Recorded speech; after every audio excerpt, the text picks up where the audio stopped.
Video में आज हम कैरेक्टरिस्टिक ऑफ इंटीजर्स यानी पूर्णांकों की विशेषताओं के बारे में जानेंगे। तो आइए पहले बात करते हैं धनात्मक पूर्णांकों की।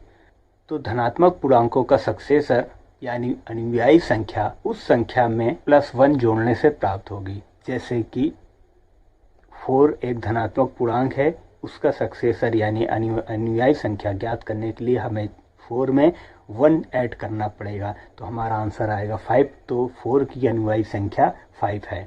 तो आगे चलते हैं तो हम देखते हैं कि पूर्णांकों में योगफल और गुणनफल की जो संक्रियाएं होती है वो निम्नलिखित नियमों का पालन करती है। जैसे कि पहला संवरक नियम जिसे क्लोजर लॉ कहते हैं, और दूसरा क्रम विमीय नियम जिसे कम्यूटेटिव लॉ कहते हैं, और तीसरा होता है हमारा सहचर नियम जिसे एसोसिएटिव लॉ कहते हैं। तो आइए एक एक की बात करते हैं। ठीक है, सबसे पहला है संवरक नियम यानी क्लोजर लॉ। यह नियम कहता है कि अगर दो धनात्मक पूर्णांकों को जोड़ दिया जाए तो जो तीसरा पूर्णांक आएगा वो भी धनात्मक होगा। यदि a और b दो धनात्मक पूर्णांक है तो उनका जो सम होगा यानी a + b भी एक धनात्मक पूर्णांक होगा। उदाहरण के लिए 3 और 4 दोनों ही धनात्मक पूर्णांक है, इनको जोड़ा जाता है तो हमारा मान आता है 7, और 7 भी एक धनात्मक पूर्णांक है। दूसरा नियम क्रम विमीय जिसे कम्यूटेटिव लॉ कहते हैं।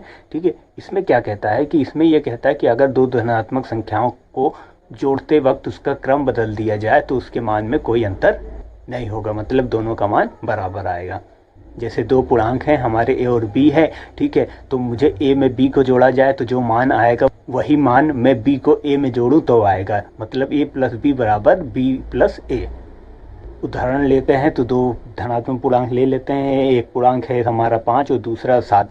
ठीक है, 5 में 7 को जोड़ेंगे तो 12 आएगा, और मैं इसको क्रम बदल दूं 7 को 5 में जोड़ूं तब भी 12 आएगा। तो धनात्मक पूर्णांकों का योग की संक्रिया में क्रम विमीय नियम लागू होता है। अगला है सहचर नियम।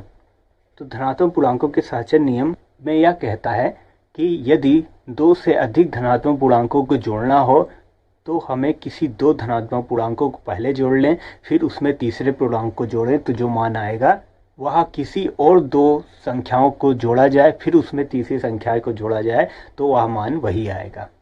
मतलब दोनों ही स्थिति में मान में कोई अंतर नहीं होगा।